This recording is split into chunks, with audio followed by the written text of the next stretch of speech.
आज जहां इस कलयुगी भयावह वातावरण में पूरी मानवता तड़प रही है, कराह रही है, वहां यदि आप लोग अपने जीवन में धर्मवान और कर्मवान बन जाएं तो आपको आपके लक्ष्य तक पहुंचने में दुनिया की कोई ताकत बाधा नहीं बन सकती, दुनिया की कोई ताकत अवरोध नहीं खड़ा कर सकती। क्योंकि धर्मवान और कर्मवान मानव जो ठान लेता है वह कर गुजरता है। यदि आपके साथ धर्म है, यदि आपके साथ सत्य है और यदि आप कर्मवान हैं, आलसी नहीं हैं, अकर्मण्यता नहीं है, प्रकृति ने जो विधान बनाया है मानव जीवन का, उस विधान के तहत यदि आपने अपने जीवन को निर्वहन करने के लिए वह यात्रा तय कर रहे हैं कर्मवान बन करके, तो धर्मवान और कर्मवान मानव जीवन के किसी भी पहलू में कभी असफल नहीं होता। आवश्यकता होती है उस प्रकृति सत्ता पर पूर्ण विश्वास करने की, जिसे देवाधिदेव भी मां कहकर के पुकारते हैं। हर विषम परिस्थिति पर उन देवाधिदेवों को भी जब कोई रास्ता नजर नहीं आया, तब उन्होंने उस प्रकृति सत्ता को मां के रूप में पुकारा, उस प्रकृति सत्ता से मदद मांगी और हर बार उन्हें उस प्रकृति सत्ता ने सहायता की। आज उसी प्रकार इस कलिकाल के भयावह वातावरण में हमें और आप सभी को उस प्रकृति सत्ता को पुकारने की आवश्यकता है। इससे ज्यादा भयावह वातावरण और क्या होगा समाज में? इससे ज्यादा समाज का पतन और क्या होगा यदि इन क्षणों पर भी हमने उस प्रकृति सत्ता का सहारा ना लिया, यदि इन क्षणों पर भी हमने उस प्रकृति सत्ता को मां के रूप में ना पुकारा, तो फिर हमें उस पतन के मार्ग से दुनिया की कोई ताकत बचा नहीं सकेगी। कोई काल था जिसमें खुलेआम राक्षस या रावण इस तरह की चीज नजर आती थी कि यह कंस है, यह रावण है, उसे लोग पहचानते थे, जानते थे। मगर आज तो जगह जगह रावण और कंस, जिन्हें आप पहचान भी नहीं सकते और उनके कार्य रावणों और कंसों के समान वो अपना कार्य कर गुजरते हैं। युवा शक्ति एक पतन के मार्ग पर जा रही है।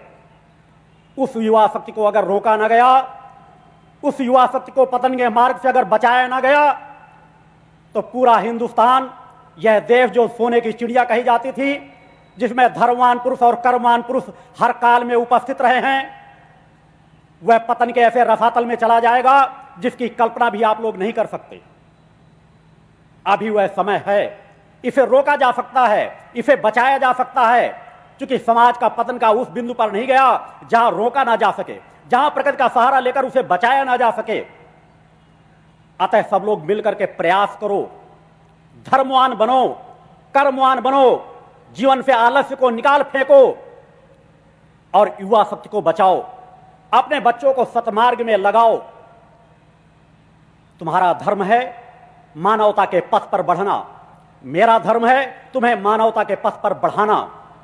मेरे जीवन का लक्ष्य यही है कि तुम्हें मानवता के पथ पर बढ़ाऊं, भटकाव से तुम्हें सतमार्ग की ओर ले जाऊं, तुम्हें निर्भीकता का जीवन जीने की कला सिखाऊं।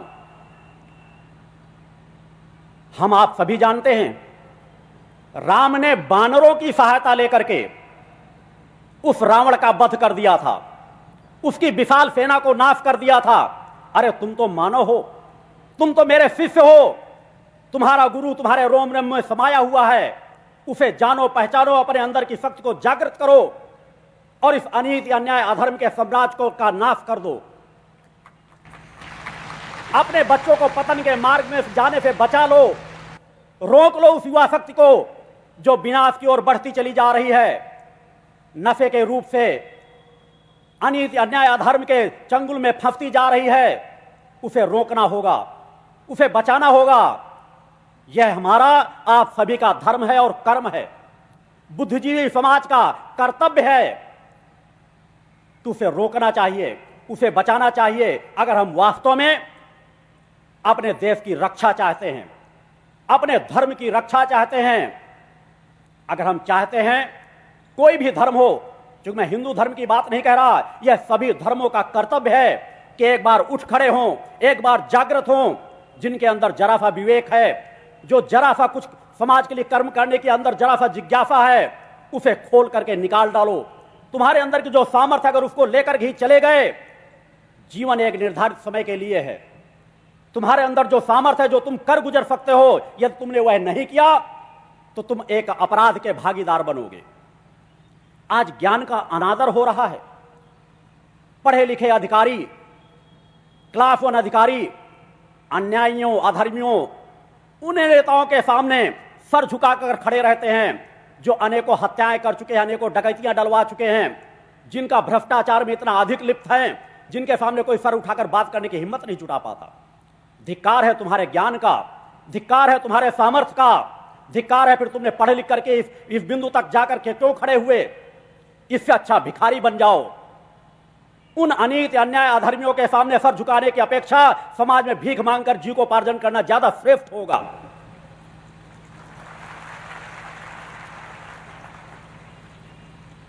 अन्यथा इसी प्रकार ज्ञान का अनादर होगा, अंगूठा छाप लोग नेता बनते चले जाएंगे और तुमको उनके सामने सर झुकाना पड़ेगा। भ्रष्टाचार को रोकना होगा और यह भ्रष्टाचार नीचे से नहीं रुकेगा। यह अमर बेल की समान है। यह उन राजनेताओं की देन है। जब तक राजनेता सुधरेंगे नहीं, तब तक मजबूर हो जाता है कर्मचारी। एक छोटी छोटी चपरासी की भर्ती में उसे 1 लाख 2 लाख रुपए देना पड़ता है। हर थाने बिकते हैं। किसी को इंस्पेक्टर बनना है, एक होमगार्ड में भर्ती होना है तो 1 लाख 2 लाख रुपए देना पड़ता है। अगर 1 लाख 2 लाख रुपए वो देगा तो निश्चित रूप से वह भ्रष्टाचार करेगा ही, अनीति, अन्याय, धर्म के रास्ते में जाएगा ही। अगर इसे रोकना है तो अपने मत के अधिकार को समझो, क्योंकि यह मानवता की रक्षा के लिए आवश्यक है। मूल जड़ जहां पे छिपी हुई है।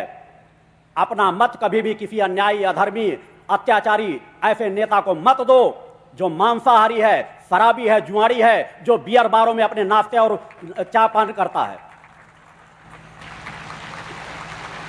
दिन में सफेद पोष बन करके आपके बीच आते हैं, वोट मांगने के समय तो भिखारी बन करके झोली फैलाते हैं और उसके बाद 5 साल भूल जाते हैं।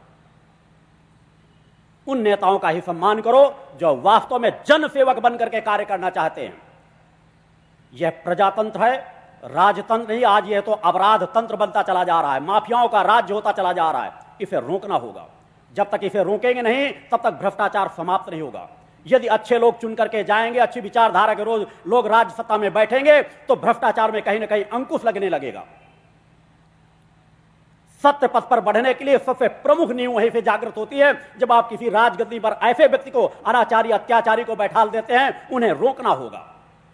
आवश्यकता है, प्रयास करो। जो तुम्हारे अंदर सामर्थ्य उसका उपयोग करो और जो इस शरीर के अंदर सामर्थ्य उसका उपयोग ये बराबर कर रहा है।